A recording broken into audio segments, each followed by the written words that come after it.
You're unmuted, yep. I got you. I gotta unlock it. Oh. It's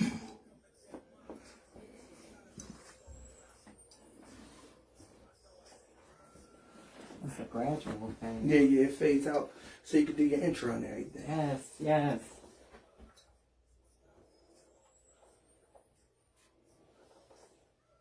Alright, got it. Yes. Thank you, Jay. Much gratitude. Shout out to Jay-Z for making the song cry.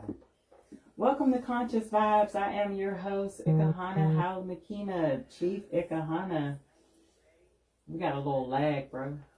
It's repeating. Oh. Turn.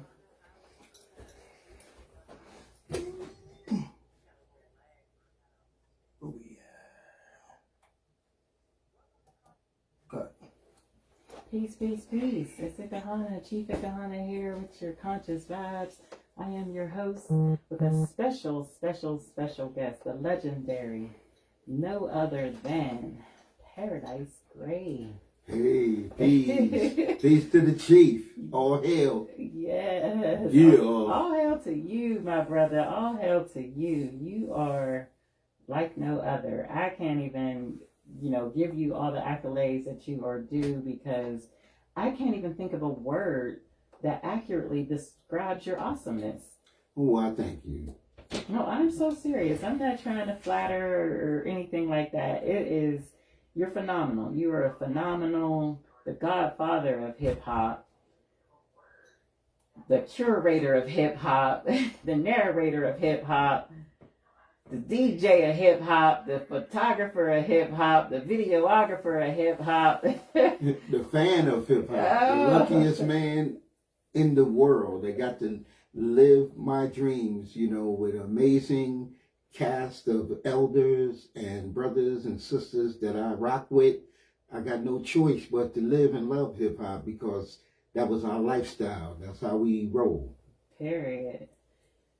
Wow, you have such a awesome story. I want to start with what got you interested in hip hop? How did this all begin for you? What is the story behind the beginning of Paradise Gray?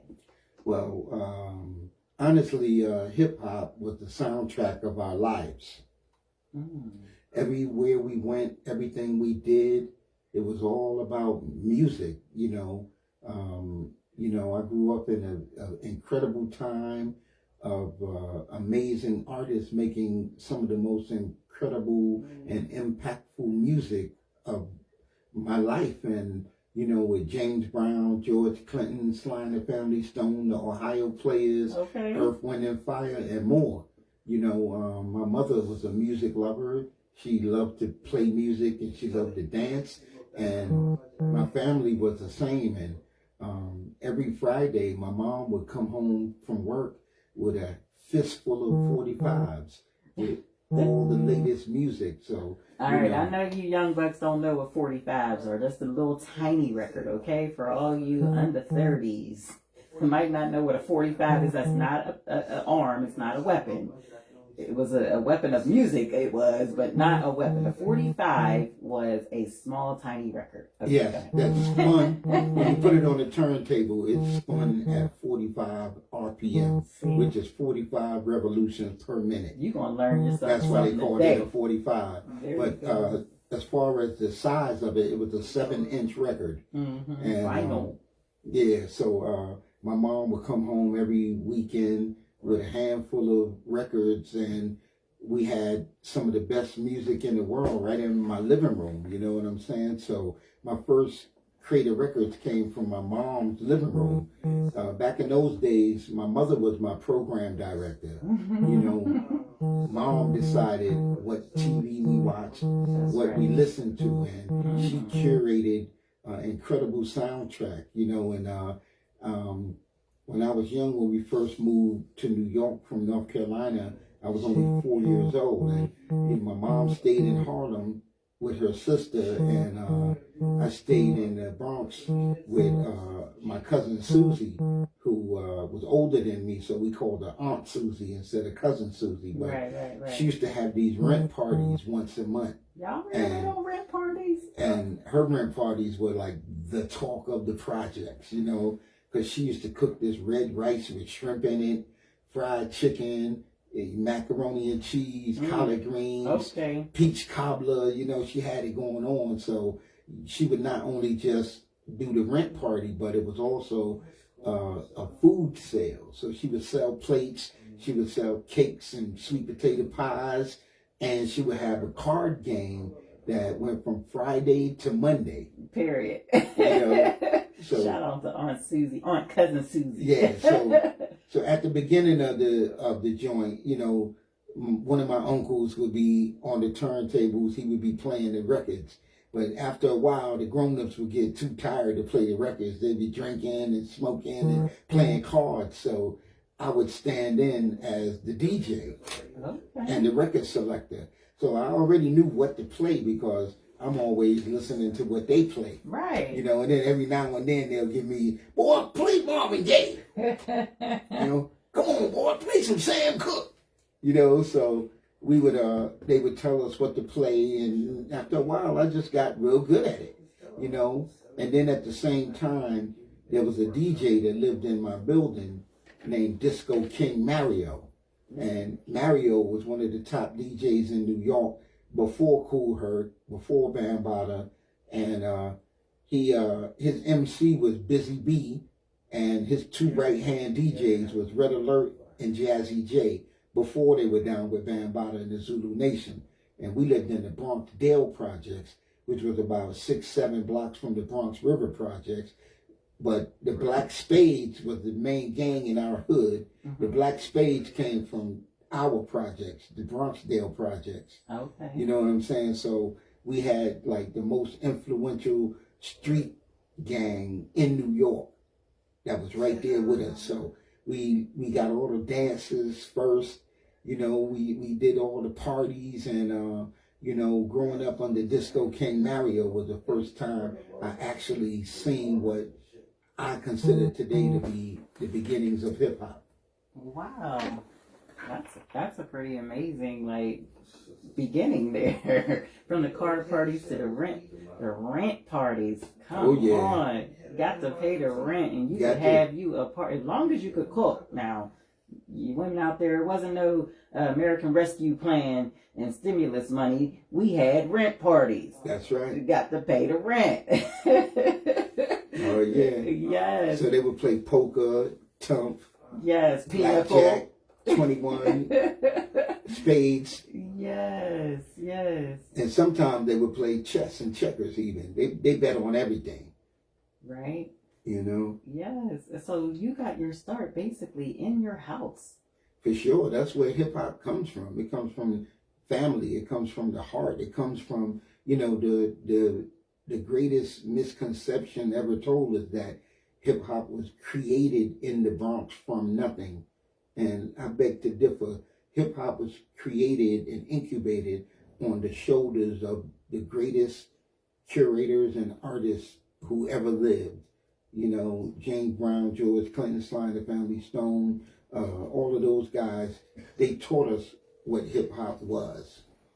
Okay, they taught you through the experience. It was an experience. It wasn't something that just birthed out of the concrete in the Bronx. No, not at all. Come on, we all had Soul Train. Come on, Soul Train was coast to coast. You know what I'm saying? The people on the West Coast had similar influences that we did. You know what I mean? And like I said, once again, hip hop is the bastard child of funk, R&B, and disco. Period. You know what I'm saying? So those elders who created those original grooves, they taught us what it was.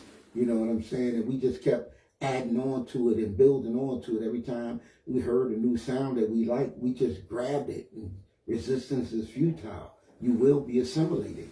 We just kept adding new dances to hip hop, adding the different elements to hip hop, and we basically built the foundation on the greatest culture that was out there, you know, from reggae to salsa, merengue, you know, Afro rhythms, African djembes, and, you know, different spiritual aspects. Music was all around us. And, you know, they say that music calms the savage beast. And in the Bronx at the time, it was a savage beast that needed taming. And you wait. You said you will be assimilated. What you mean by that? Well, if any of you are fans of Star Trek, you know, there's a race called the Borg, who they assimilate cultures and technology into their hive mind to make themselves constantly better.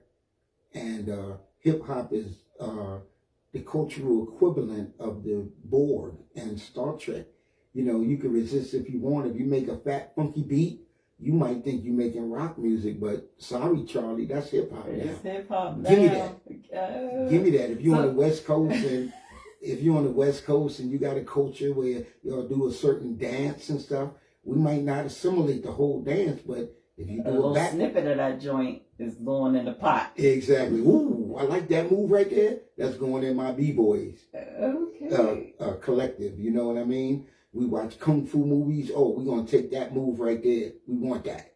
You know what I'm saying? Lingo, fashion, whatever. If we liked it, we took it, we tweaked it, we made it ours, and it became hip-hop. So when people ask me what hip-hop is, I say that hip-hop is the best that the world has to offer. From any genre, any culture, if we like it and we think it's hot, we're going to take it, flip it, remix it, now it's ours. So basically, hip-hop is a melting pot of a lot of different fabrics of different music, different cultures, it embodies a whole bunch of... Yes.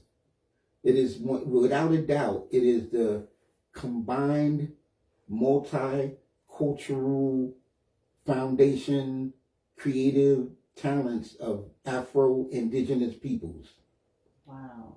You know what? And I can feel that, because if you look at hip-hop and how it's moving right now, it influences people. It's assimilating people, if you will. What you just described to me, which I've never heard before, is the assimilation of various different cultures, various different people, various different age brackets. You know what I mean? And it's just an evolution. Yes.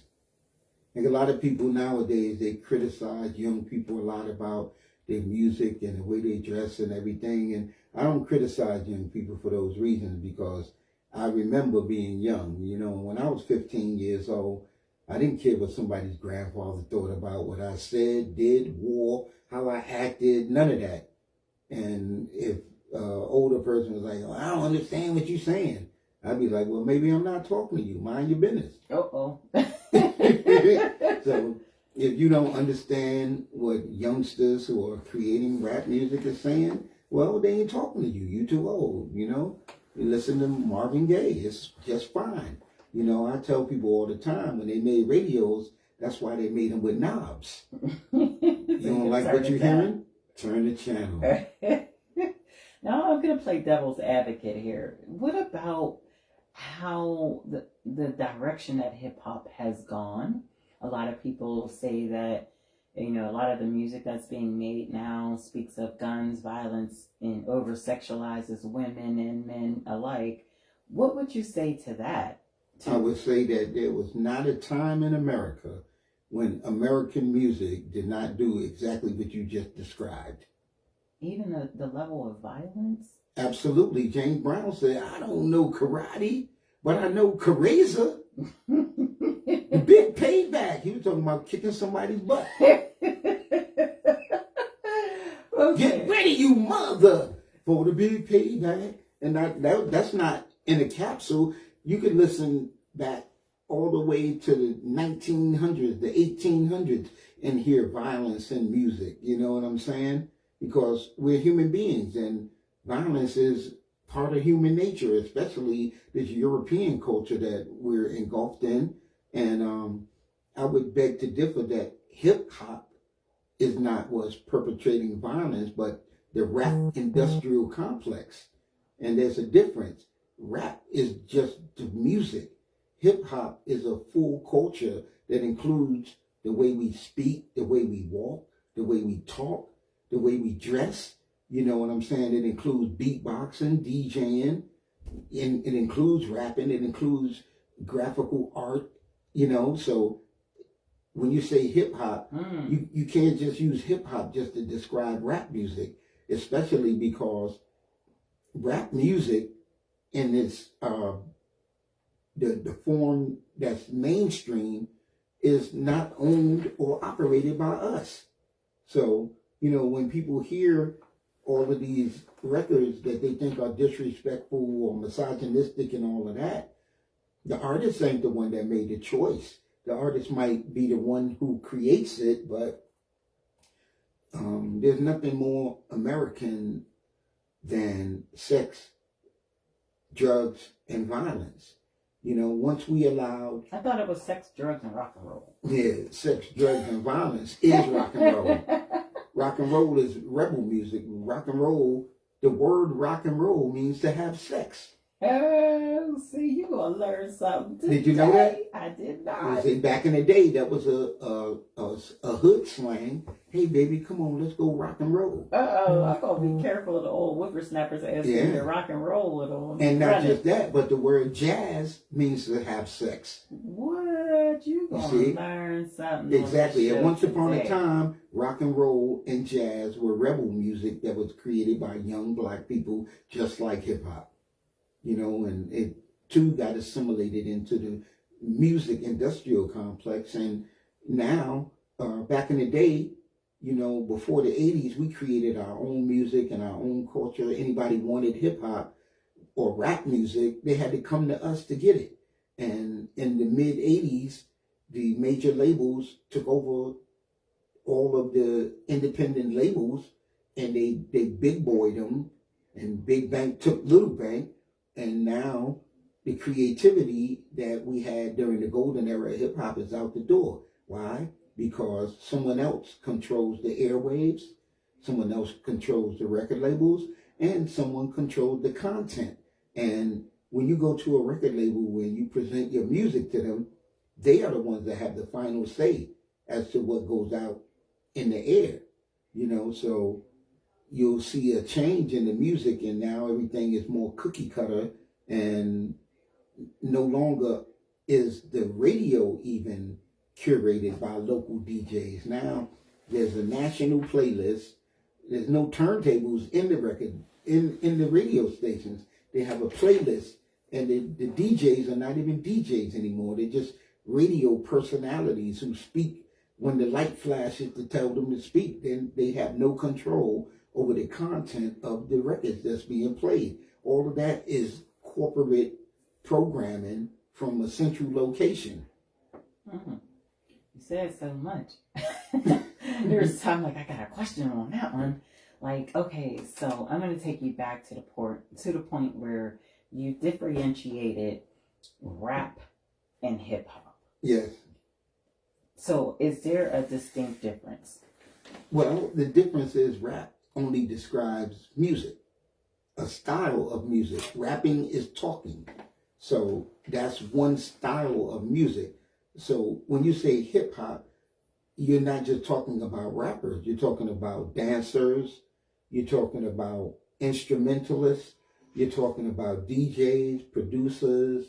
You're talking about culture, a full-throated culture that has beatboxing and fashion and all kind of entrepreneurship and many other facets to it that are not just what a person does on a microphone, but a full culture of how a person lives. It's a life. Hip hop is a lifestyle, you know, where rap is just the music of that anyone in the world can make. Anyone can just go in the studio and make a rap record. That doesn't make you hip hop. Check it. So the rap industrial complex, now break that down. I mean, you just slid that in there real quick. Oh yeah. I was going to come back to it. I wasn't going to forget it. I was like, there's three of them. Rap industrial complex. 3 words there in play. Tell me more about that. Break that down. I like to give credit for the naming it the rap industrial complex to my sister Rosa Clemente, who was the first one I heard coin that phrase. But the rap industrial complex is the music industry, the entertainment industry. And I'll tell you something about the music and entertainment industry. I grew up in the South Bronx and the West Bronx. And I moved to Brooklyn when I was 19 years old. And I grew up surrounded by incredible people also, but there was like murderers, pickpockets, drug dealers, pimps, hoes, stick-up kids, right. All over the place. I grew up surrounded by them. Mm-hmm. And the most backstabbing, slimy, grimy people I've ever met in my life was in the music and entertainment business, not in the streets. Wow.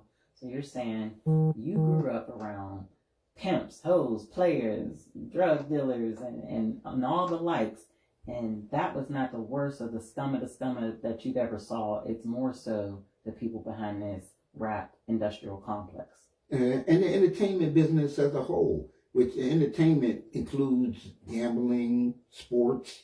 Mm-hmm. You know what I'm saying? Entertainment includes movies and television and all of that, you know. And at least if you knew somebody from the street that was a drug dealer, a murderer, or a pimp, you knew who they were and what they did. Mm-hmm. When you meet these people in the record industry, they're well dressed.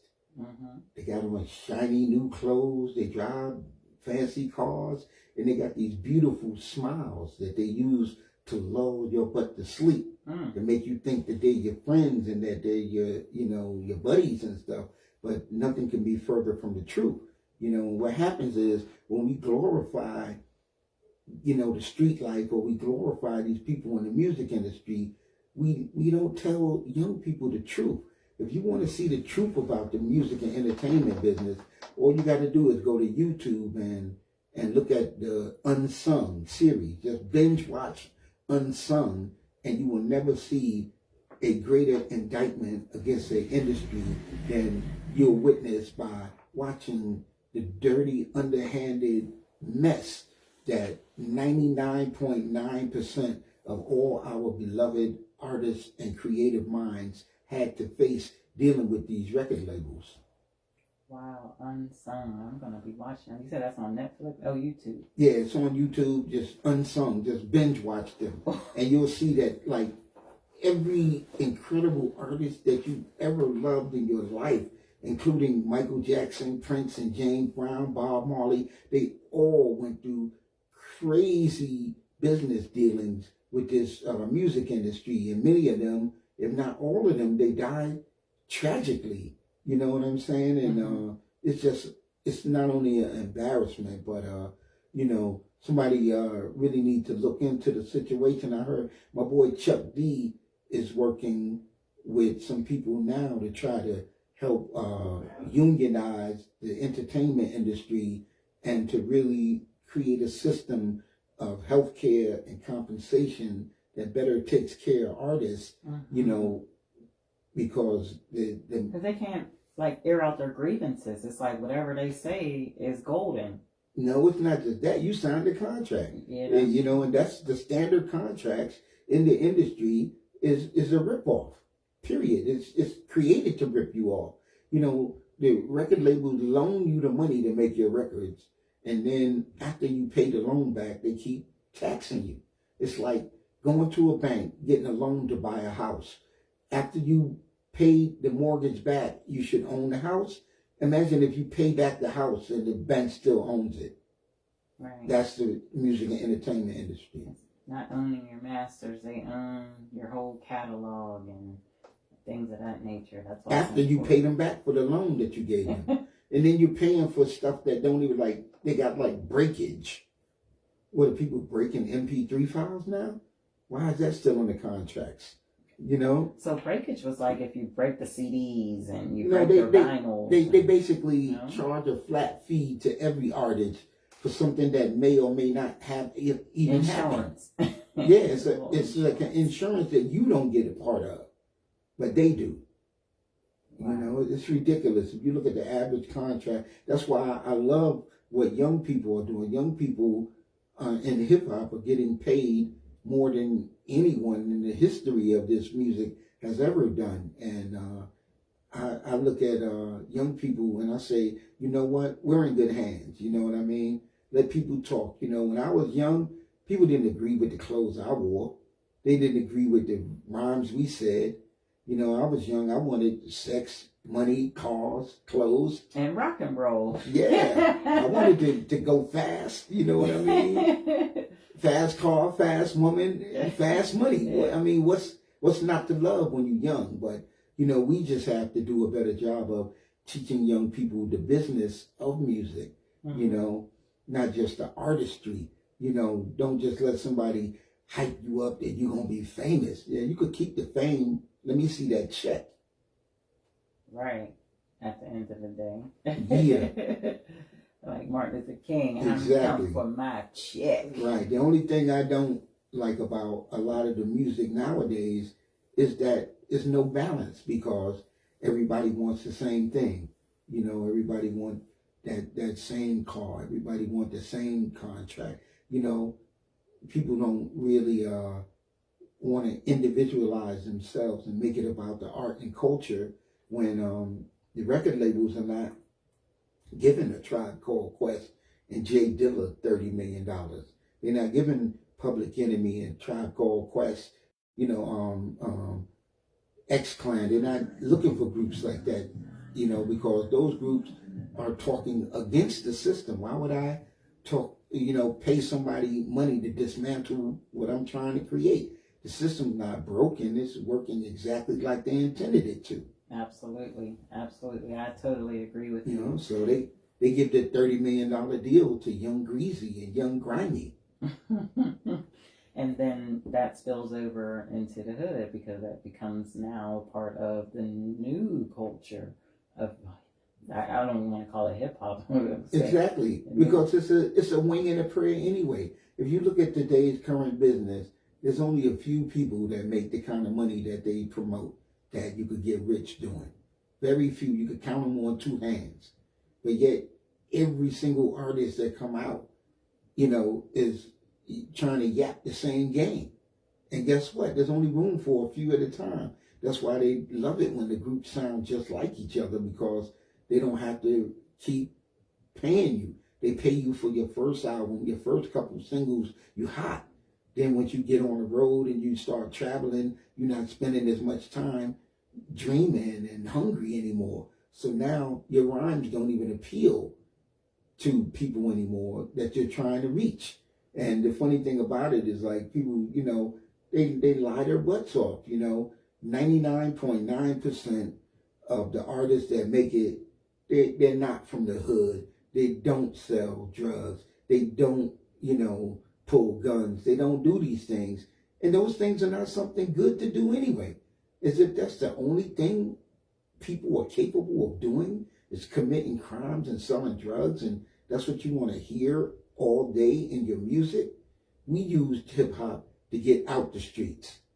Today, the music industry, they promote these artists to be in the streets and sell false narratives so that they can have street credentials, because it's not that you need street credentials to sell music to black people, but guess what? The black people are not the main consumer of rap music. Never has been. Once the records started coming out, it was always about pleasing the American standard, sex, drugs, and violence, and selling that to teenage white boys who live in suburbia and beyond. Wow.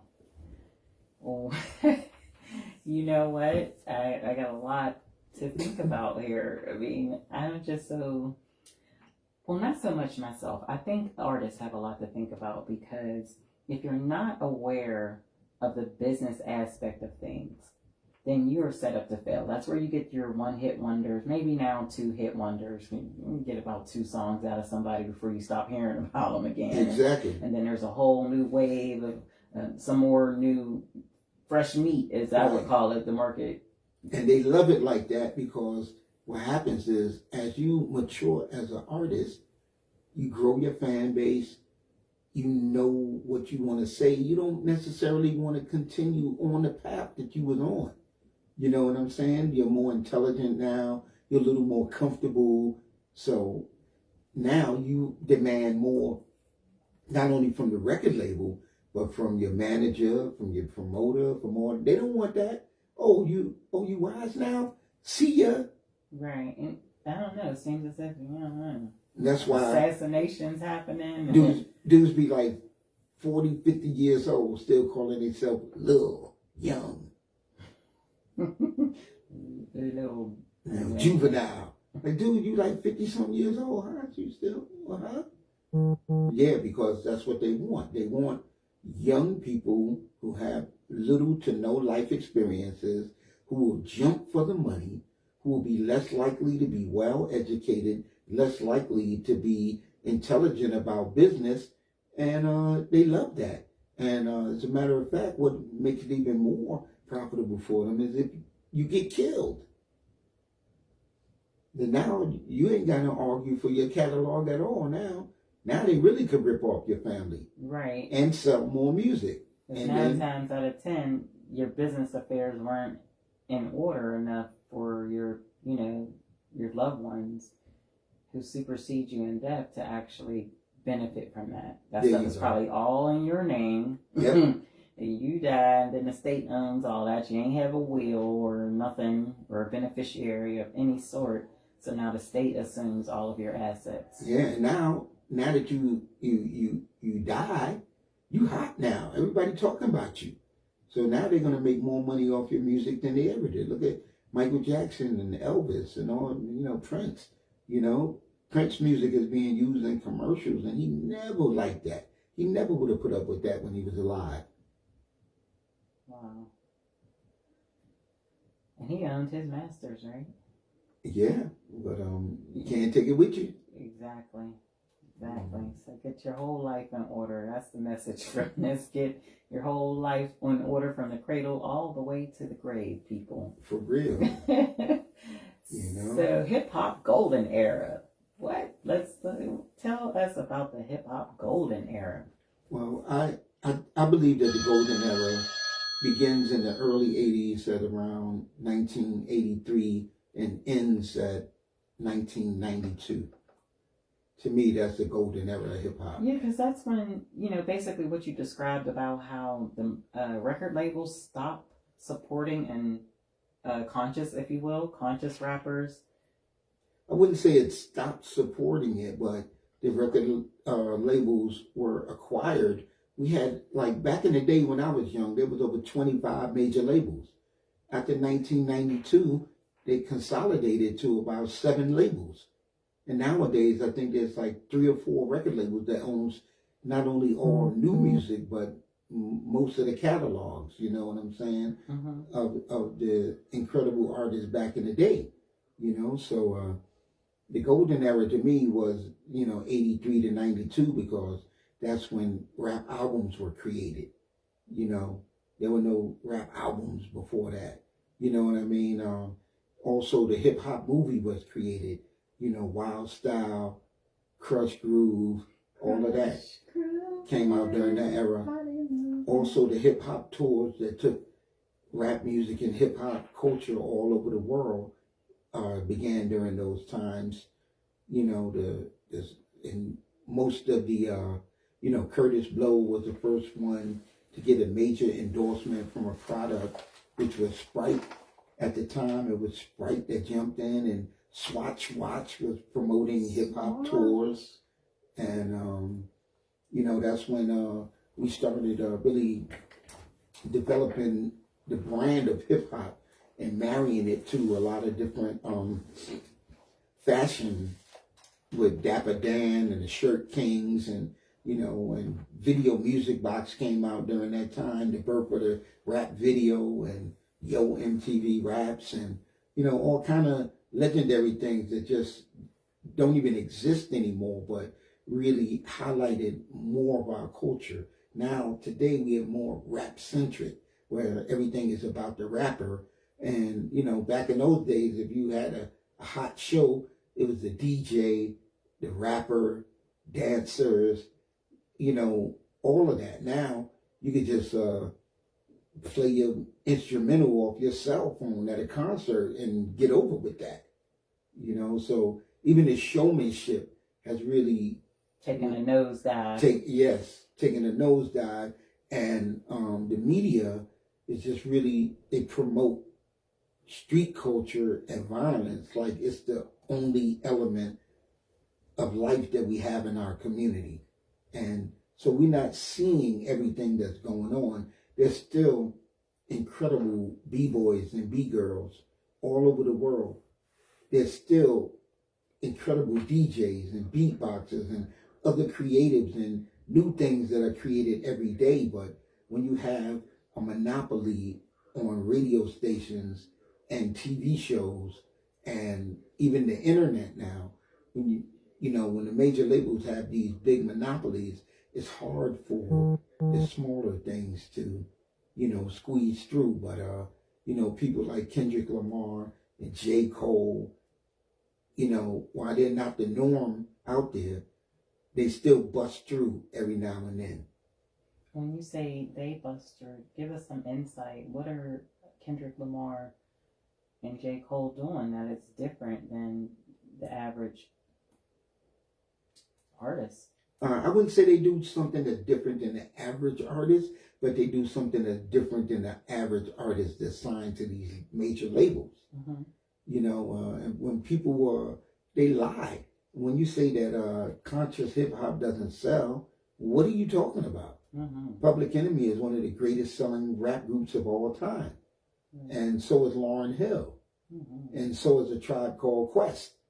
You know what I'm saying? So let's, I think the argument being made there is that, yes, those great legendary artists do exist, but for the 13-year-old child right now, unless their mother is playing that music for them, they're not aware of that music. I bet you that there are thousands of 13-year-olds that make incredible, lyrical, conscious, intelligent hip-hop, but... We need a show like that. We need, like, the American That's Idol what the conscious problem is. Music. That's what the problem is. They don't have the platform. There it is. You know what I'm saying? And most of the ones that want, if you scour the internet, you'll find amazing... We're taking this show on the road. Conscious rap, conscious artists, American Idol. Yeah. Or if you heard it right here, and radio and TV, everything. People. If people spent the amount of time promoting good conscious hip hop as they did complaining about the other stuff, we wouldn't have a problem. We dedicate too much time to negativity. And what's the solution? Exactly. The solution is, well, you're going to sit here and tell me, what you don't like all day. Mm-hmm. Well, what do you like? Don't tell me what you don't support all day. What do you support? You mention an artist like Cyrock, who is out there killing it with intelligent lyrics for years. We got to celebrate artists like Jasiri X. You know what I'm saying? And, and young people who have potential, we can't just turn our back on them because they make what you might think is negative hip hop. Because honestly, they're just telling you what it is. They're screaming. They're speaking to the times. Right. They're asking for help. It's a scream from the mountaintop. Like, yo, this is what's going on where I'm at. What y'all gonna do about it? But y'all would rather complain about what they're saying than do something about what they're saying.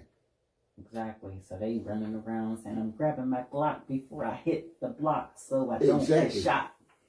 Yeah, so you check your son. Say, come here, let me see. What, you going outside? Let me see if you got a Glock in your socks. Let me see if you got rocks in your socks. You know what I'm saying? True that. Like, what's going on here? And, the average rapper is just rapping. I'd rather they talk about crazy shit than go out there and do it. Right. It is the visual component that adds a little, gives it life. It allows it to live a little longer, because sometimes, when you're listening to a song, especially like back in the day when you're listening to Earth, Wind, and Fire and Marvin Gaye, and you really didn't know what you were singing about. You were singing along, but you didn't know it was about getting it on when you were singing, let's get it on. Yeah. He's talking about taking you in the back room. Baby. Yeah. Let's get it on. And I used to sing it, but I didn't even know what I was talking about. In case you didn't get it, he updated it years later to sexual healing. Get the sexual healing. I mean, come on now. I could See, go but on there wasn't YouTube. a video to go along with that. At least I didn't see no video of that. So I didn't have the visual to explain it to me. So now, when you couple this music with an actual somebody spinning the block with a Glock, and then now it gives life to that action, and it gets repeated. And not just that, but the conditions that allow all of those things to happen are allowed to exist in our community. We don't make no guns or bullets. Period. We don't have planes, trains, and automobiles. And we got the automobile, but we ain't got 16-wheelers to move no keys or nothing around. Period. By the time we get it, it's already stepped on, it's already cut, it's already packaged, and it's ready to hustle. You know what I'm saying? Right. And people focus on the brothers and sisters on the corner and the people on the streets that are using these drugs and selling these drugs, but who gave it to them? Right, and they're not aware of the systematic economic suppression that is in play here. Yes, it's a whole part of all of that. You know what I mean? It's like, until we are willing to replace the economics of crack and heroin and whatever else they sell in the streets now, until we're able to replace the economics of that with young people, then I could stand on the corner and yell at them till my face turned blue.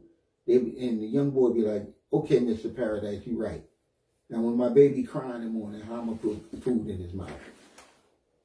If we can't answer that question, then we defeat the whole purpose. So, rather than just complaining about what people are talking about, analyze what they're talking about, get to the root of the problem, stop putting Band-Aids on AIDS patients, and do something about the root causes that causes young people to sell drugs and or use drugs. And in your opinion, what are some of those root causes? Negligence, stupidity, a lack of real opportunity, no path to success. If you come from the gritty projects, you know the path to the grave. You know the path to jail. But what is the path to success? You ask the average young person, how do you get rich? They say, oh, you be a football player or a basketball player or a rapper. No. The number one way to get rich in America is to start your own business. But in our neighborhood, what's the path that a young person could take toward his own business when we don't even have neighborhood bodegas in our own community? Other people run a corner store. Other people do everything. There's not many examples of people that look like you, even in the black community. The so-called black community doesn't have that many black businesses.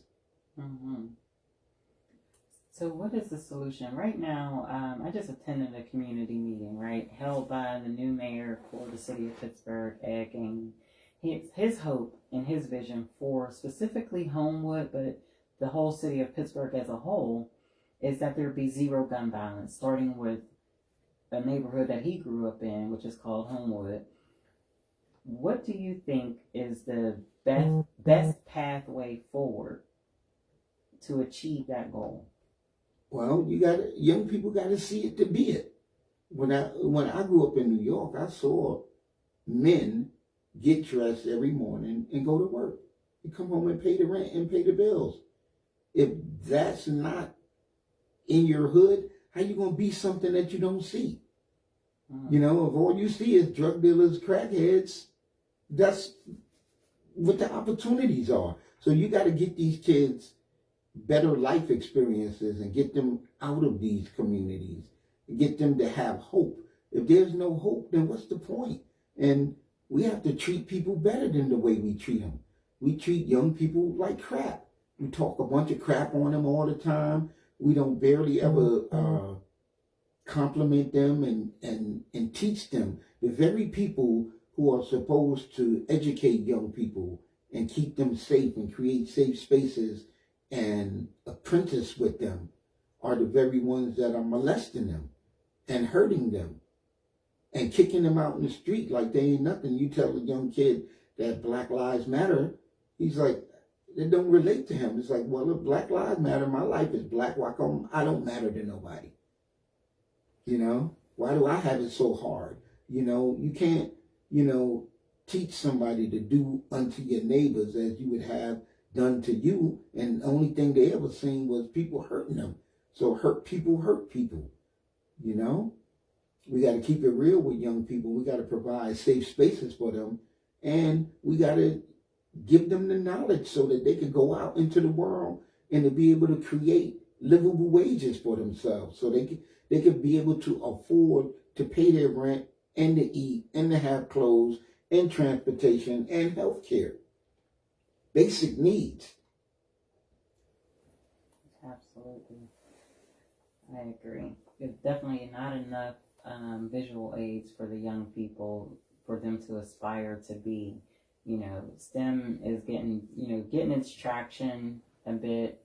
There's a lot of STEM programs coming up, but it's like still the basic thing. When I talk to the youth, which I do pretty often, I ask them what is their aspirations, especially if they're between 10 and 15. I talk to a lot of that age bracket, and a lot of them don't really have hopes. They want to be YouTubers, and they think working at the corner store, their plan is like very basic, and it's like, you can be an engineer, you can be an aviator, you can be a forensic scientist. If you've never seen somebody that is that, then how do you know you want to be it? How do you know you can be it?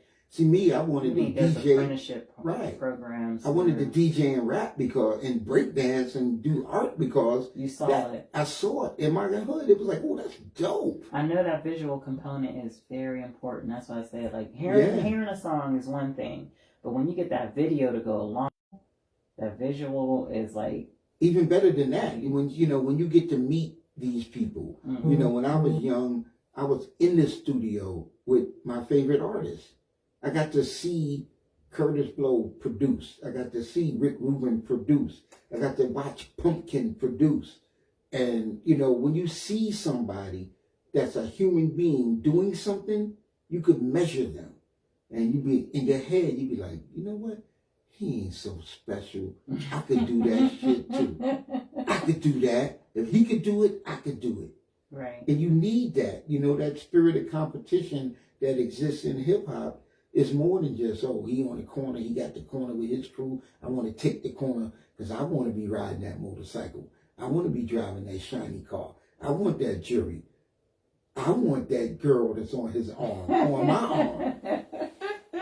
I think that's right. He ain't that much better looking than me. Yeah. You know what I'm saying? So, that's what it is. You know what I'm saying? Until we have more successful people doing successful things and taking less risk to get it, then young people, and they mentor young people and let them peep game and teach them the game. Mm-hmm. You know what I'm saying? Don't run game on them.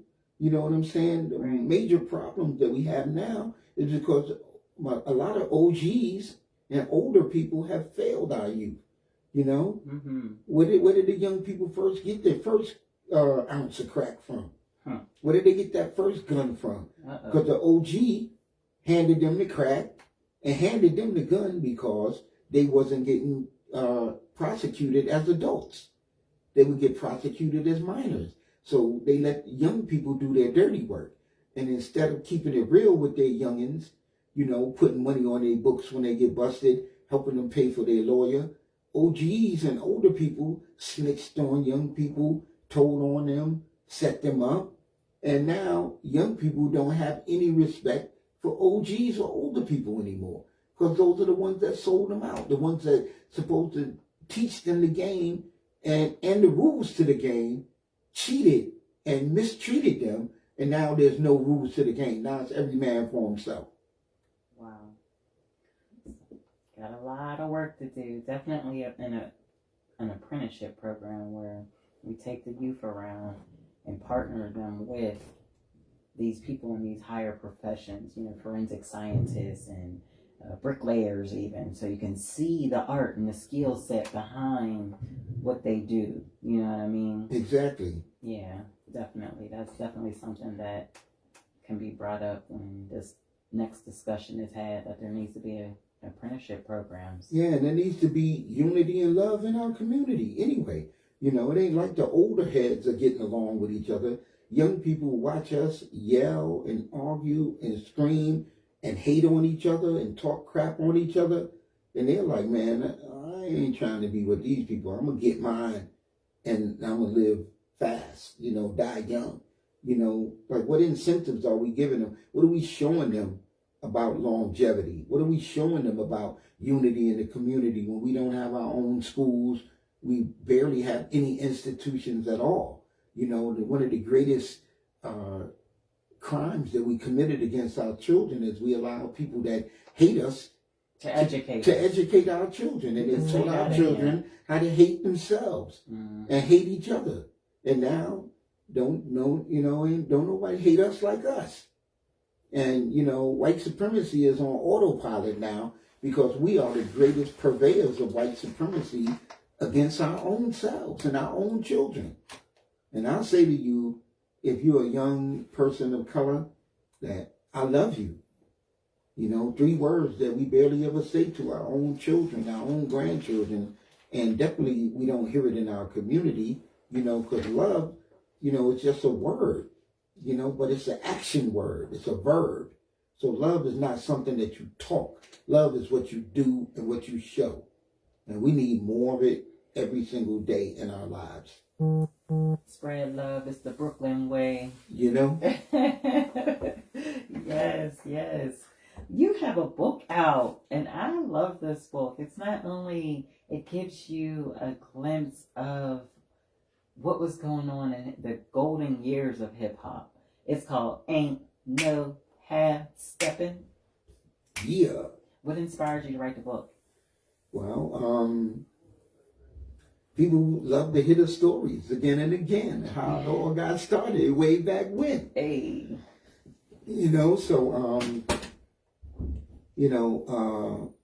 Over 100 legendary artists were incubated at the Latin Quarter.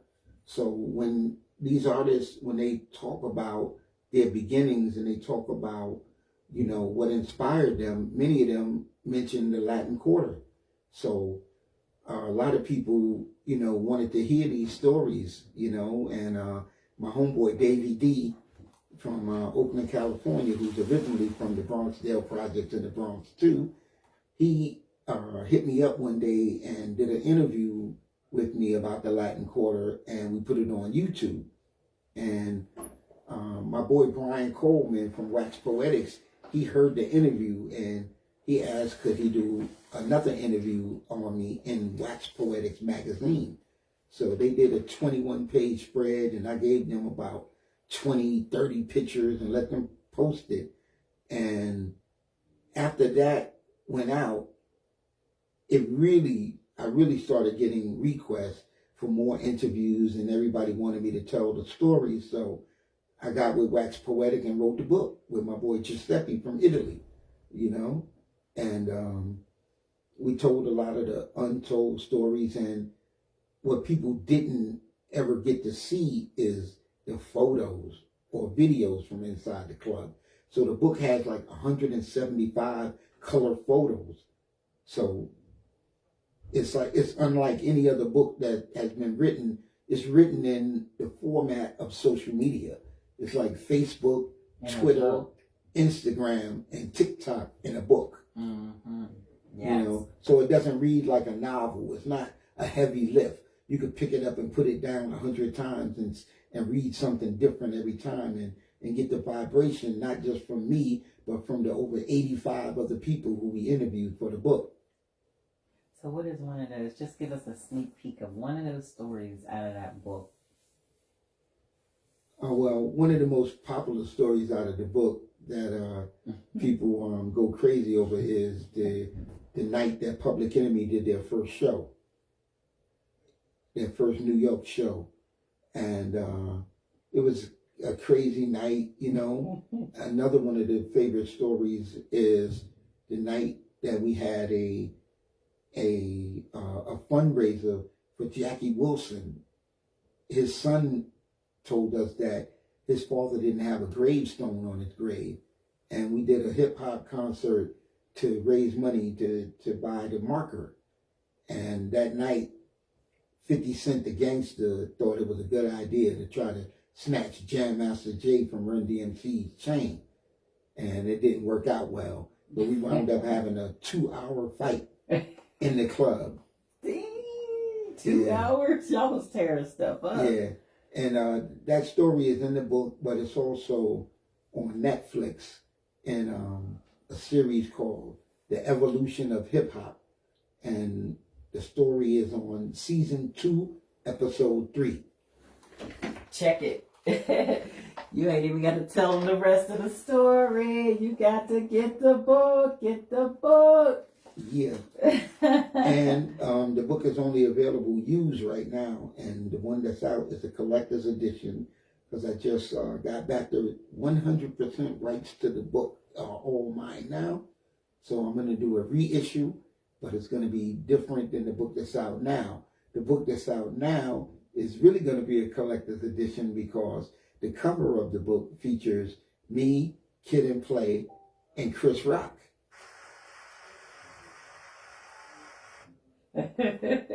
Uh-oh.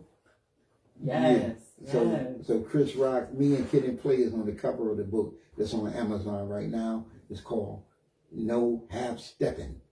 And I named it No Half Steppin' as an inspiration and a shout out to Big Daddy Kane, because back in the Latin Quarter day, Big Daddy Kane was that dude. Unapologetically, he was the biggest of the new stars to come out. He had the total package. He had the lyrical style, he had the look, he had the haircut, he had the jewelry, yes, he had the dance moves, yes, he had the fashion. Yes. There was nothing that Big Daddy Kane couldn't do, you know what I'm saying? He had the dancers, it was all together. And even to this day, if you're blessed that Big Daddy Kane is performing in your area, go see him. He still has all the skills that he had back in those days, and it still translates well to this day. It damn sure does. And he's coming here soon, Stage A&E. Did you know that? Oh, yeah. I'm sure you did. It's a fundraiser for actually a STEM program. For sure. The Citizen, oh, good gracious, Sea Perch. They're doing a fundraiser, and it's an all-star lineup of hip-hop artists to include Big Daddy Kane at Stage A&E here in Pittsburgh. So if you're able to get yourself and secure yourself a ticket, there's about 7 artists that are coming here. And most all of them are from the Latin Quarter, ironically. The Latin Quarters. Yes, so they'll be here in the very near future doing a fundraiser for the Citizen Science Lab. That's what it's called. Yeah. Citizen Science Lab, Sea Perch, STEM program, robotics, etc. It's a very good program.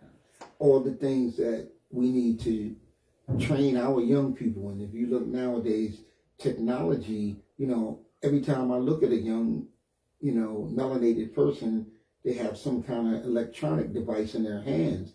Well, we need to stop just being the consumer of these electronic products and start creating content and technology and working on the actual hardware ourselves and open that up for our children. If you ask, what are young Chinese children known for? You know, there's tech. Exactly. Well, what is our kids known for? And what beneficial to our future is that? And we really have to be serious about,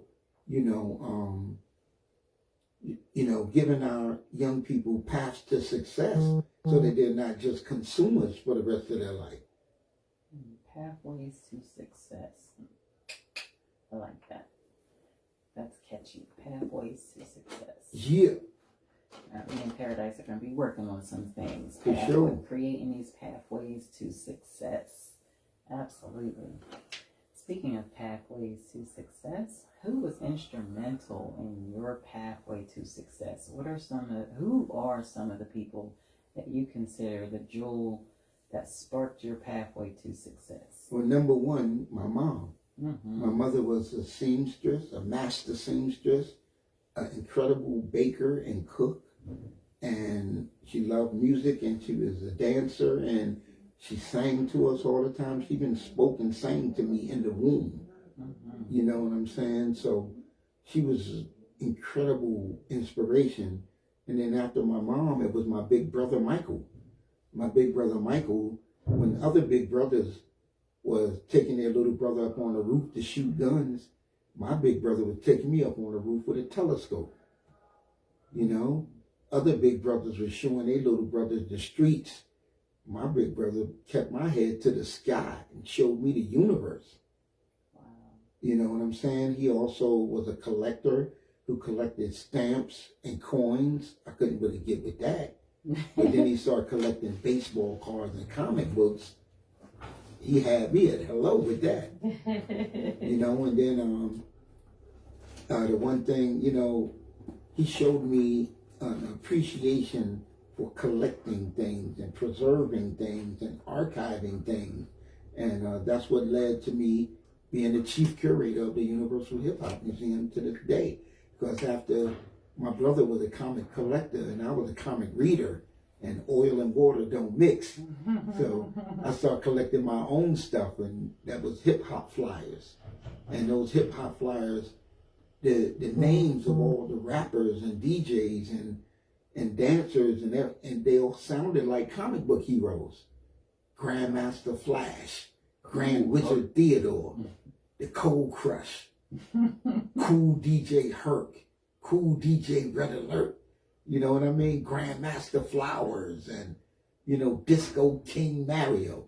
These guys became larger than life.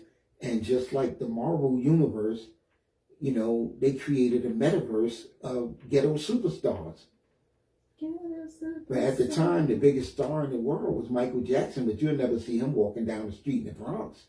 But you'll see Big Bang Hank, Grandmaster Melly Mel, Grand Mixer DXT. You'll see them and be like, oh, there he is.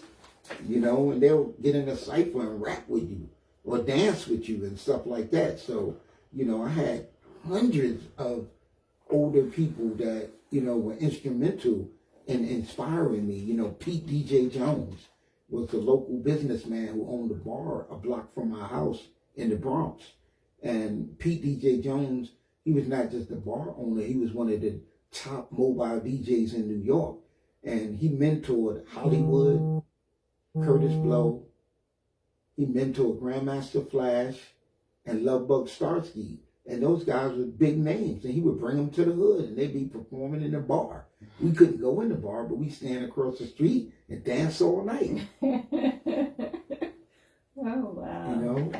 Before rappers were coming out with their equipment in the Bronx, live bands would come out and perform all day. And they would just block off the corners with parked cars. They would park and create a block party, and a whole live band would come outside with drums, guitars, bass guitars, and live singers. The main band in the hybrid section of the Bronx that I grew up in, the band was called Tough. And the band owner, he taught me how to do live sound. He taught me how to mic the drums. He taught me how to use the equalizer and levels. And he taught me how to mix. And he taught me how to break the drum set down and put it back together and stuff. And he also gave me the task of watching his little snot-nosed son while the band practiced. The band leader's name was Jimmy Morgan. And the little snot-nosed kid that I used to watch, was the comedian Tracy Morgan. What? You know, See. so it was just a incredible opportunity to grow up in a community such as Highbridge, where the elders in that community, rather than molesting us and putting us out on the street and turning us out, they looked out for us. Mm-hmm. You know, you couldn't just smoke a cigarette or drink a beer if you was underage in my hood, because the elders wasn't having it. The old dudes on the corner, if you were a good student, you were a good kid, they won't even let you hang out on the corner. They'd be like, hey, this ain't for you, man. Get off the corner.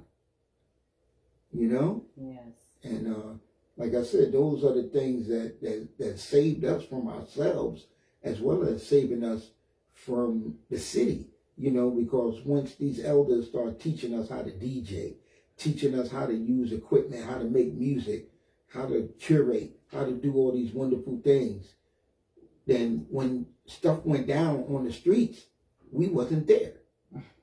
We was busy somewhere else practicing, somewhere else balling, somewhere else doing something other than having idle minds, which become the playgrounds for the devil. That's right. That's right. Absolutely. Some jewel dropping here. If you want to know how to curb this violence, there's some jewels being dropped. Hope you're catching them. So, you know, when something went down, if somebody were to do a drive-by, it wouldn't affect me because I'm not on the corner. Right. You know, if somebody were to, you know, try to recruit people and say, yo, come on, let's go rob this people, I'm not going. I'll be like, you what? You're going to do what? Peace. I'll see y'all when y'all get back. I got to go practice. Right, right. Got somebody waiting on me, hold me accountable. Yeah. Right. Universal Hip Hop Museum. Yeah. Let's talk about it. You are the curator for the Universal Hip Hop Museum. Yes, I am. I am the chief curator of the Universal Hip Hop Museum. Yes. Tell us My about co-curators is Pete Nice from Third Base and Sinyon. And I rely heavily on the assistance of my homegirl, Martha Diaz, who is the double master's degree in archives and collecting. You know, so we got a great team that my man Rocky Buchanan put together. And the Hip Hop Museum will be fully built in 2024. It's almost done now. The actual shell of the whole building is almost done. But now we have to build the interior of the museum also. And we're also making a big move to collect everything, all the artifacts and memorabilia that's going to go into the museum. We're still building that collection now. Speaking of building that collection, you and Pete Nice have created a road show, essentially, as you're going about the collection of these archives. Tell me a little bit about it. Absolutely. Me and Pete have been developing a TV show over the last 2.5 years. I can't really fully talk about it yet because we haven't marketed it yet, but we start filming next month. I will say that it's going to be legendary and classic, and me and Pete are going to be going out into the world and bringing back artifacts and holy grail items from hip-hop's past and future, and using that as the foundation to build for the museum's opening in 2024. So more details to follow as soon as our network makes the announcements and do the publicity. You know, I'll come back and, you know, maybe even bring Pete with me and talk in more detail about the TV show and the building of the Universal Hip Hop Museum's collection. Word up, word up. I look forward to that interview. I do. It'll be a reunion of sorts. For sure. You was there when me and Pete first really got together and got it cracking, you know. Right. Started making plans, you know what I'm saying, of how we were going to proceed forward. Yes, it was a priceless experience because he was just so excited to see some of your collection. I watched the negotiation of pieces that you had that he wanted. It started very organically though, so I literally watched the formation of what's happening right now. So Absolutely. Definitely. You have to envision your dreams. See For them. sure. Yeah. You know, it starts with an idea, and then the idea can come into fruition with your heart and your will. You just have to see it through. Absolutely. And it's a beautiful story, too, because who would have thought that in the age of Trump, that Paradise Gray, the architect of X-Clan, and the Prime Minister Pete Nice from Third Base would come together to, you know, combine forces to not only do a TV show, but to help build the hip hop museum in the Bronx. You know what I mean? It's amazing. Yes. It's amazing to watch. It's amazing to be, you know, up close and personal, to like experience. It's not even just watching, it's an experience. It really is. To see and to even hear you narrate and curate some of these experiences is so profound. It's like it just happened yesterday. You have a mind of, I don't, what do they say? Like an elephant, do not forget. I guess I could say an elephant. Yeah, I'm definitely a neo griot. Oh my goodness. I'm like, the stories that I hear, I'm like, how do you even remember this? Because I'm hip hop's biggest fan. That's right. I'm the luckiest man in the world. You know, I used to call myself the hip hop Forrest Gump, but I'm more like the hip hop Gordon Parks. No, that's right. Now who is Gordon Parks? He is a Renaissance man. You know, he started out as a photographer. He was the first black photographer for Time magazine. He traveled the world to interesting places, doing photo essays, and he wound up being a musician, a choreographer. He also directed the movie Shaft. Okay. And created the music, and you know, just an amazing dude, man. You know, a filmmaker, photographer, whatever that man wanted to do, he did it and did it well. And he's one of the people that I got to read about and I got to experience as a young person. So I knew what the possibilities were and how, you know, this man traveled around the world doing this, then it's possible for me to follow in his footsteps. Absolutely. And very well followed, I must say, because you're all that and some. Well, thank you, but trying to fill Gordon Parks' shoes, that's like trying to fill Harry Belafonte's shoes. It's like my elders, they made the bar taller than the Empire State Building. So, you know, if I look like I'm tall, I'm not. I'm just standing on the shoulders of those giants. There you go. So, not only do you are the father of hip hop in my eyes, you are an activist. Yes, thank you. When there was like a whole generation of you know, hip hop DJs and people who did everything that I do before me. So I wouldn't call myself the father. I just say that I'm a great student of hip hop. You know, I used to think I was a historian, and then once I got older and I realized how much more there is to learn, and that knocked a bunch of that arrogance down. And, you know, so I'm forever the hip hop student, and I learn just as much from young people as they learn from me. And I want y'all to keep teaching me, because I do not know everything. You know, I'm 57 years old, and what I learned in my age is how much more I need to learn. There you go. They say the one thing that the wisest man knows is that he knows nothing. For shizzle. He's always learning. So tell me about your activism. How did you fuse this into activism? Well, once again, hip hop is the background music to my life and to my experience. And, you know, growing up in, you know, being born in North Carolina and growing up in New York, well, you had plenty of opportunity to see corruption, plenty of opportunity to see racism firsthand and experience it to your core. You know what I mean?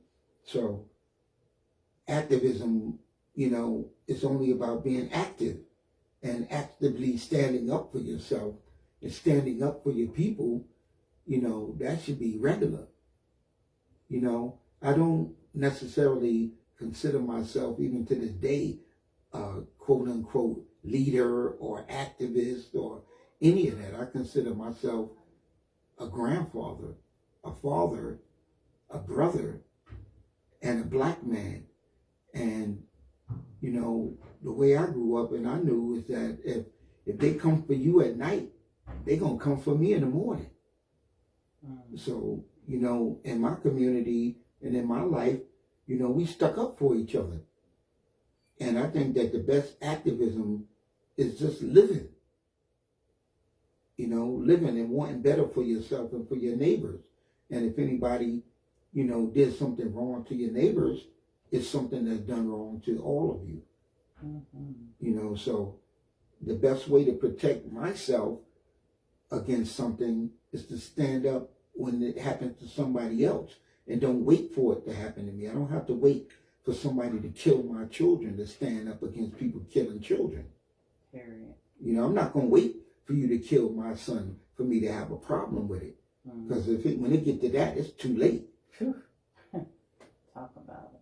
You know what I'm saying? And you know, I grew up around black men with courage. You know what I'm saying? And, you know, having courage meant standing up to bull crap. Don't just let it go down. You know, don't just complain about it. Do something about it. Like, what are you going to do? You know? Absolutely. So how did you get from North Carolina to New York to Pittsburgh? Well, when I was 4 years old, my mother decided that she didn't want her children to grow up picking cotton and tobacco in North Carolina. So she visited her sister in Harlem and she liked it. And the next thing you know, she threw us all on a Greyhound bus and, you know, that was, you know, the rest is history, you know what I'm saying? Bright lights in a big city, you know?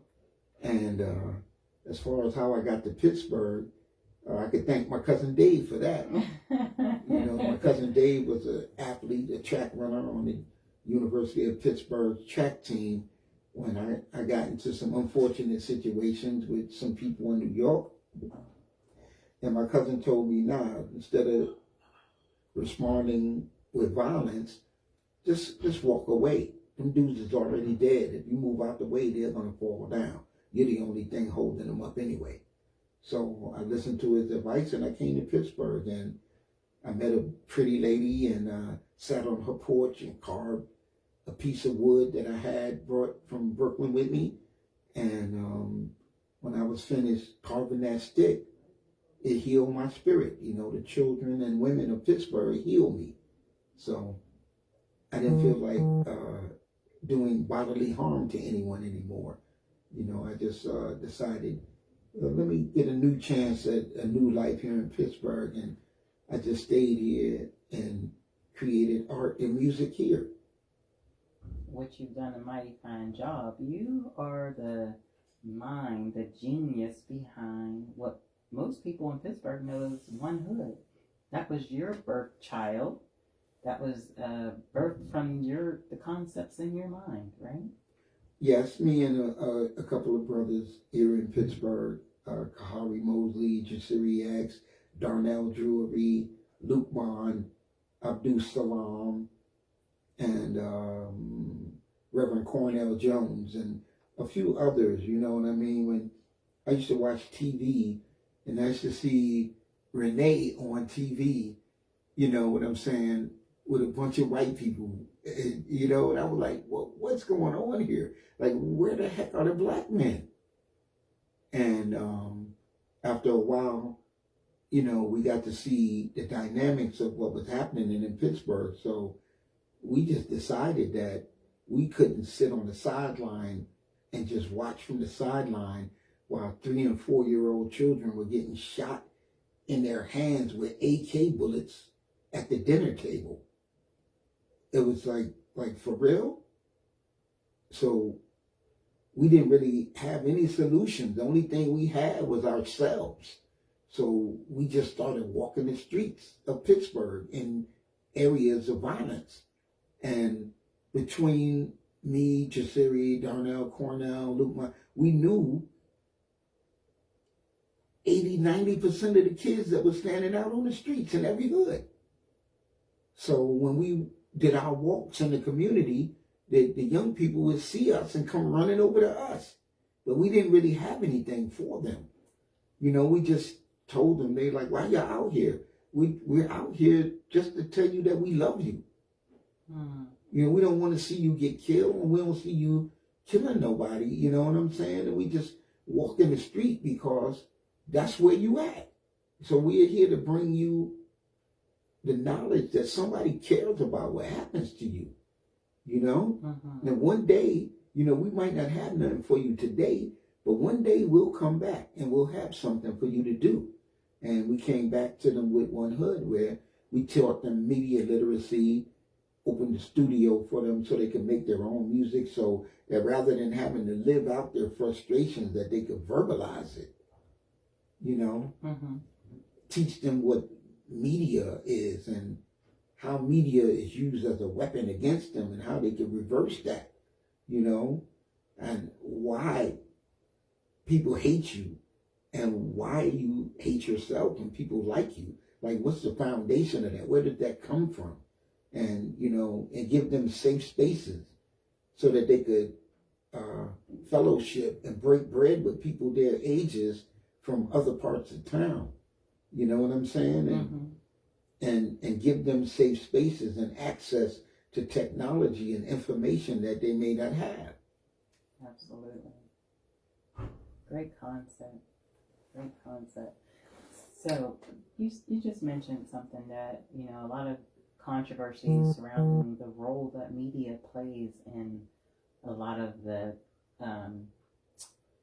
psychological warfare that's being waged against, we'll say, quote unquote, so-called Black and brown communities. What would you speak to that? I would say that that's America.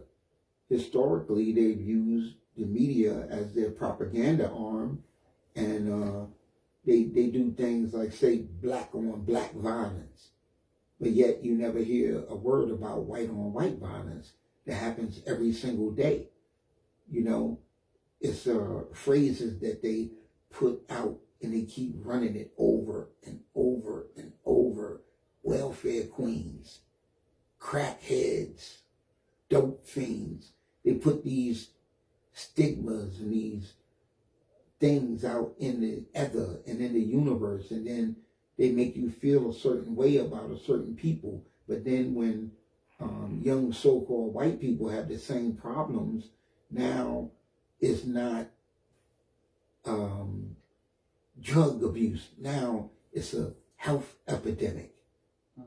You know, and they frame everything. Opioid crisis. It's an opioid crisis. But it wasn't an opioid crisis in the 70s when y'all was, you know, doping Harlem up and doping the black community up. But whatever America throws at us, it is going to bounce off of us and stick to them. So don't throw nothing you can't catch.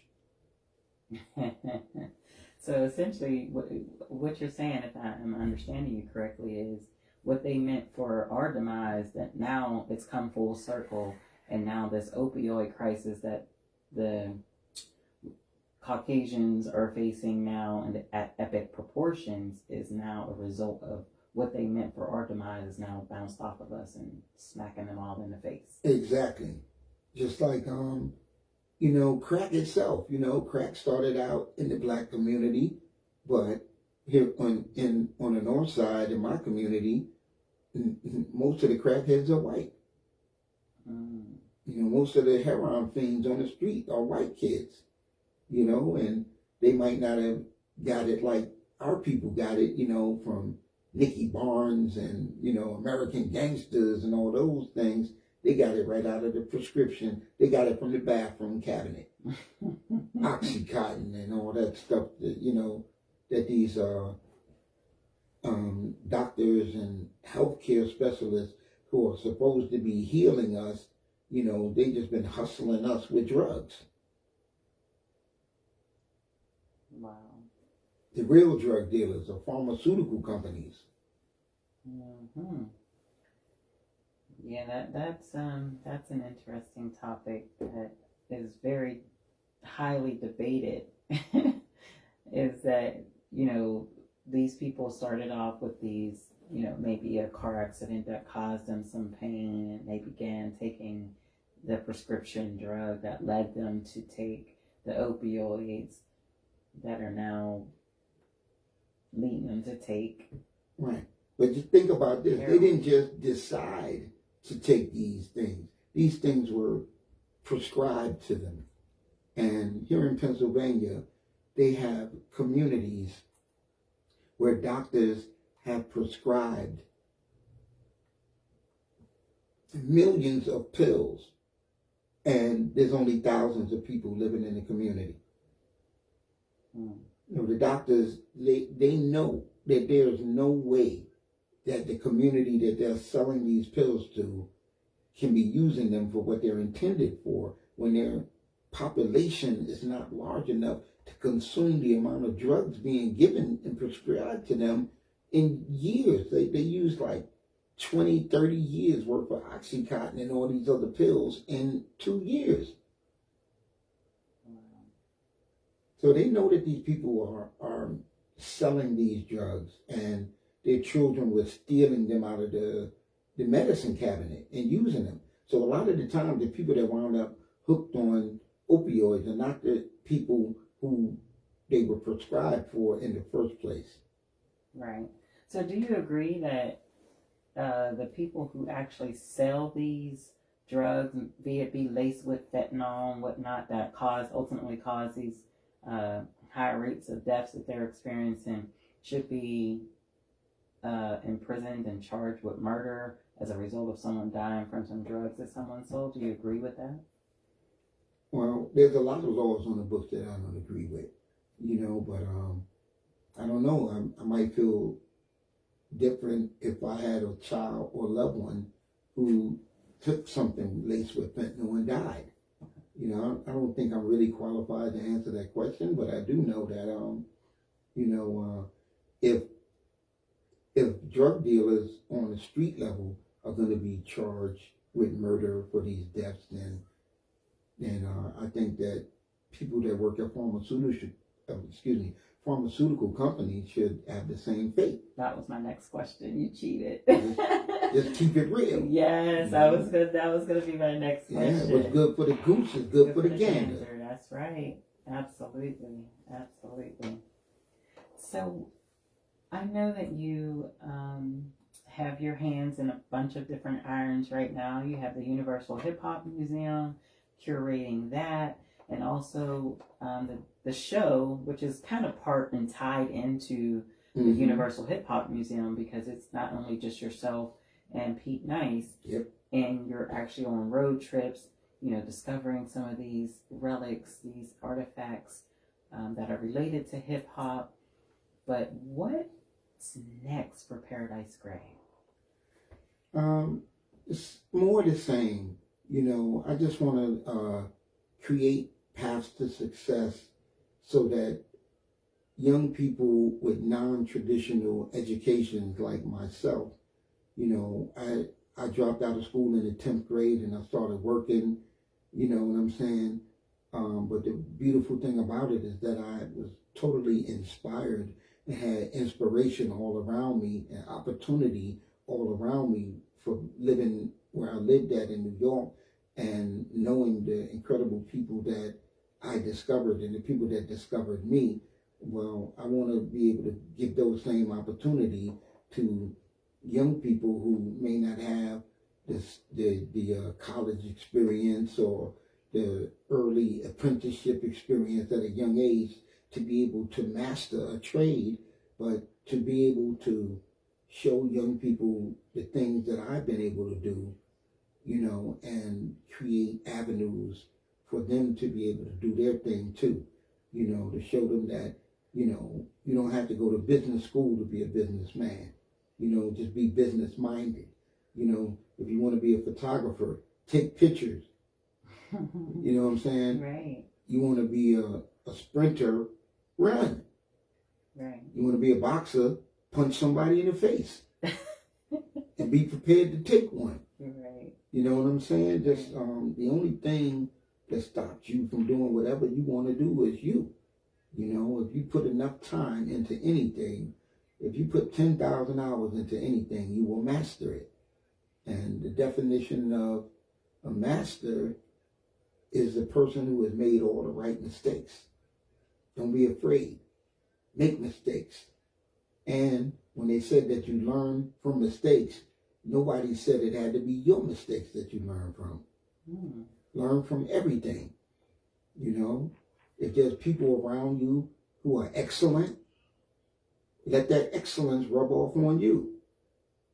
If that same person has negative traits, throw the negative traits away and develop your own character.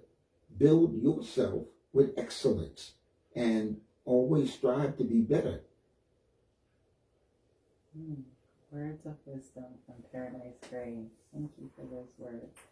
One final question before we wrap up this lovely interview is I want to know, what would the 57-year-old Paradise Grey say to the 12-year-old Paradise Grey?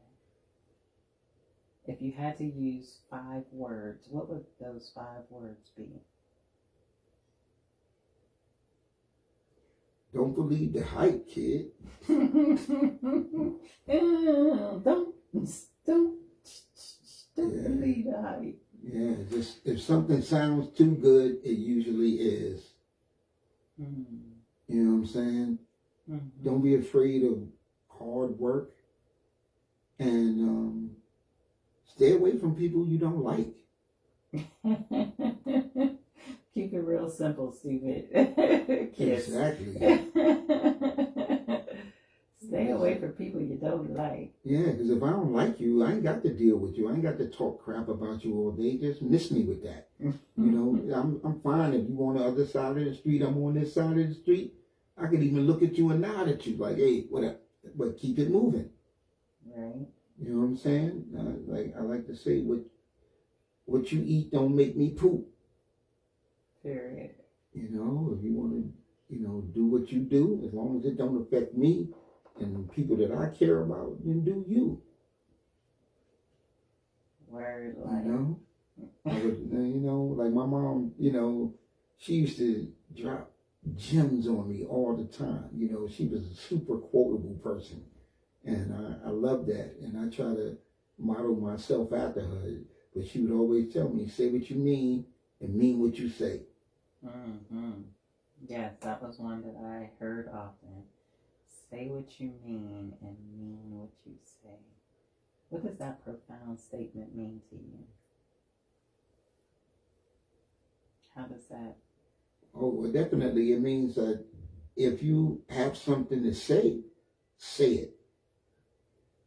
Don't mince your words. Let people know exactly what position you take. Unless you're practicing the art of war, where you don't owe anything to anybody but, your own ambitions. You know what I'm saying? Don't talk too damn much in certain situations. Be careful what you say. You know what I mean? But if you say something, don't be throwing rocks and hiding your hand. If what you got to say, if you can't say it to somebody's face, then don't say it.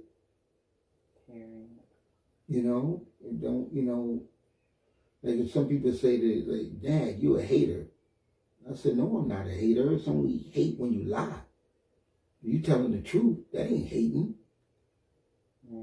They say the truth may hurt, but that doesn't change the truth. Exactly. Well, this has been a lovely interview. I thank you for your lovely time, your inspiration, your drive. Your drive is, who's that one guy again that you're measuring? Because he's... that's Gordon Parks. Gordon Parks. Thank goodness you met Gordon Parks, because Gordon Parks has made and developed in you an awesome spirit, an awesome contributor to the community. We need more Paradise Greys out there. We need more people like you who will deposit into the youth and inspire the youth to do better despite their circumstances. You know, you could be in a bad situation at home, but once you leave home, allow yourself to dream. Allow yourself to envision yourself in a better position. You know. Exactly. And don't believe the hype. Don't try to be ultra tough guy all the time. Even Scarface and Tupac took bubble baths.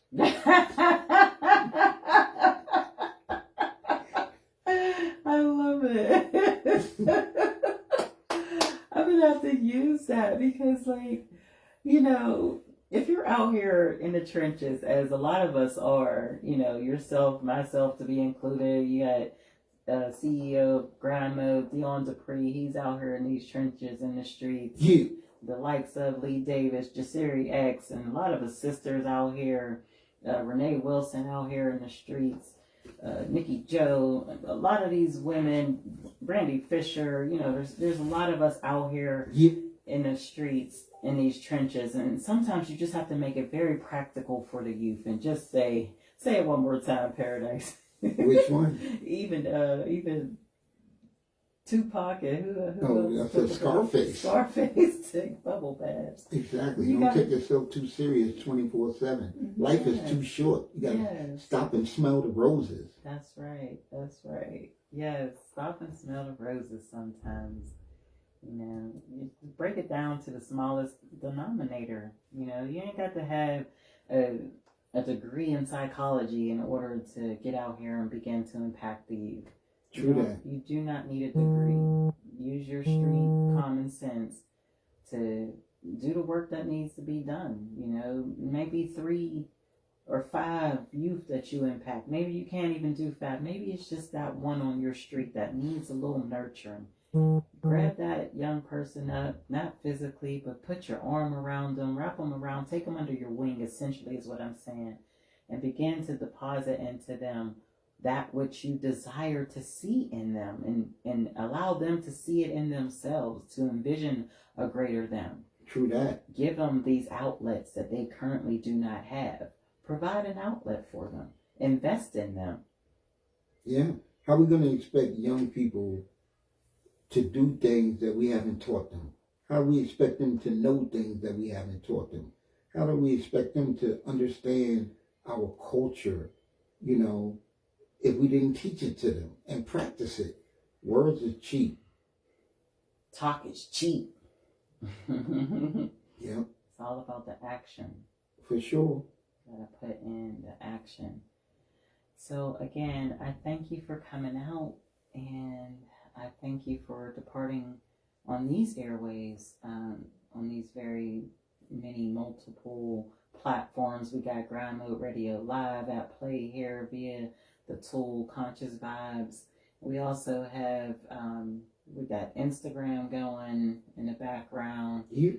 We got Facebook Lives going and things of that nature. So we're attempting to put out some conscious vibes out into the ethers, into the airways, and especially to cover our community. We need to get back the love and spread love in our communities. And if you're not a part of that equation out here purposefully going out your way to spread love in your community, then you yourself are part of the problem. Period. You are part of the problem. So again, we got Sunday night, Sunday evening, 6 p.m. Time Machine, 6 to 8 with Nick Nice, no other than Pittsburgh Nick Nice. And on Monday, we got OMG, On My Grind, various hustlers in the community, people doing it out here. You ain't got to consider yourself a hustler. You might be the business mogul, the mogul mind, whatever it is that you're doing out here. You might want to stop through on Monday from 5 to 6 for On My Grind, because you're on your grind. 5 to 6, check out On My Grind, OMG show. And on Tuesdays, we got My 2 Cents. We got My 2 Cents. Submit your music to My 2 Cents. That plays from 9 p.m. to 11. And then, of course, you have me on Thursday, Conscious Vibes. We're moving next week from 7 to 9. We're changing the time, everyone. Mark your calendars. 7 to 9. And we're going to be hitting the streets when the weather gets nice, or, when the weather gets better. won't Get foolish weather. consistently. Yes, we will be out and doing our interviews in the streets more than being in the studio. So you'll hear my playlist. If you hear my playlist, just know I'm out in the field that day. I will let you know ahead of time when I'm going to be out in the field. But I'm hitting these streets with my camera to positively contribute to my community. So watch for the various acts and deeds that will be going on. Some random acts of kindness, all types of stuff will be going on. But we taking these cameras to the streets this summer, late spring. We'll be hitting the streets. So stay with us. Again, thanks for vibing with us. Thanks for coming out, the legendary Paradise Gray.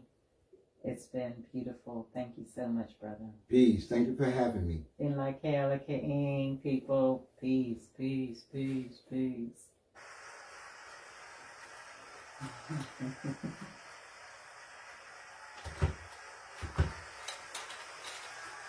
Pretty cool.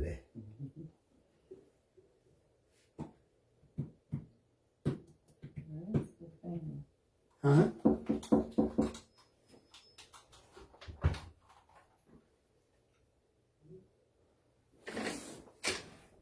Hold me on a second.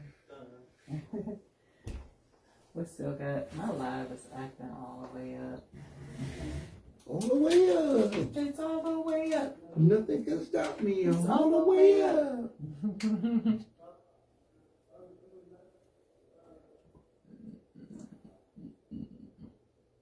I wonder how that's going to look.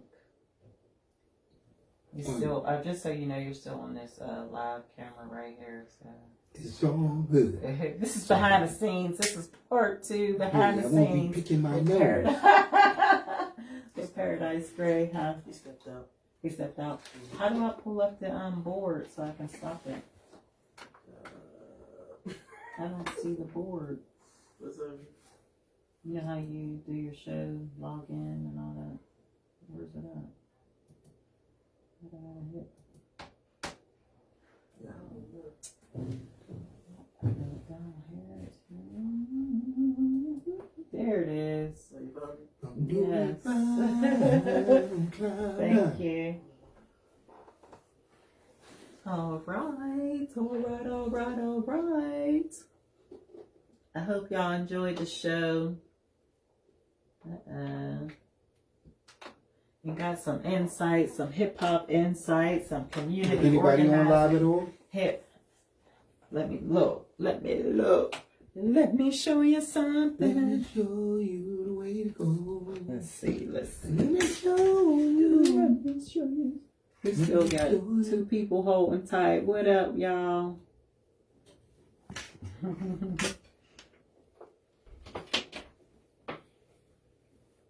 Let me stop this. Thanks for sticking it in there with us.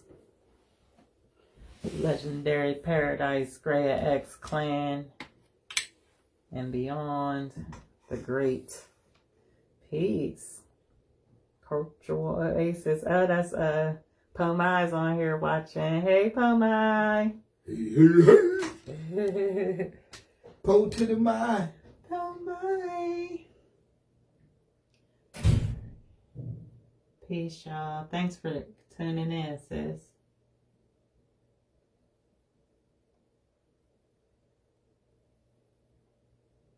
I can't end that one. We still got one more live.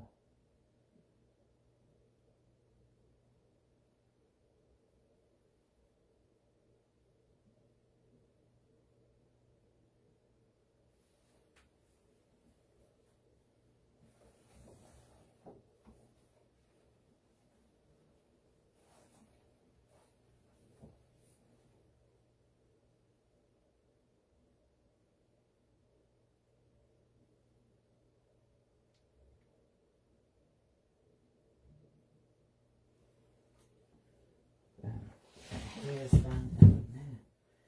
See, I ain't jacked up mine.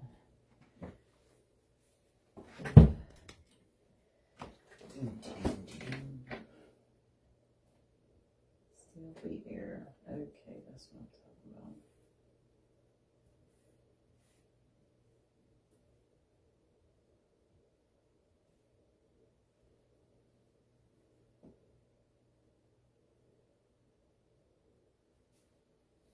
Okay.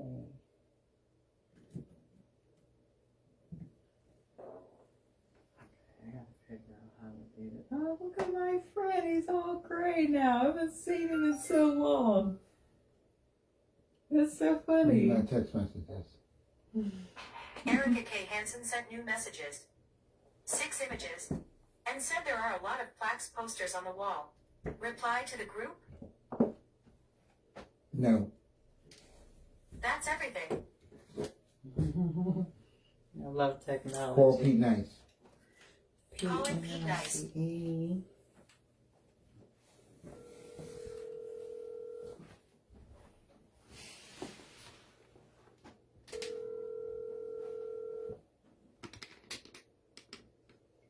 Hey, what's up? Hey, how you? Good, what's happening? Good. What is she talking about? There's a lot of plaques and stuff on the wall. Oh, as Leland Robinson, like gold records and stuff. Oh, okay. That's what he had? No, she's just describing what the house looks like for filming. Oh, okay. She sent 6 photos. Yeah, there's also just photos of the inside of the house. Oh, okay. Yeah, and then there was the other thing she sent earlier was a picture of the tape machine. Okay, cool. Yeah, so it was nothing big. It was just, just how much space was in there and stuff like that. Cool. So, I mean, I guess she must have been with them today, or went over there, I guess. Oh, okay. So. All right, cool. I'm getting ready to head home now. When I get to the crib, I'm going to have Dave Okay, take where some are you? pictures.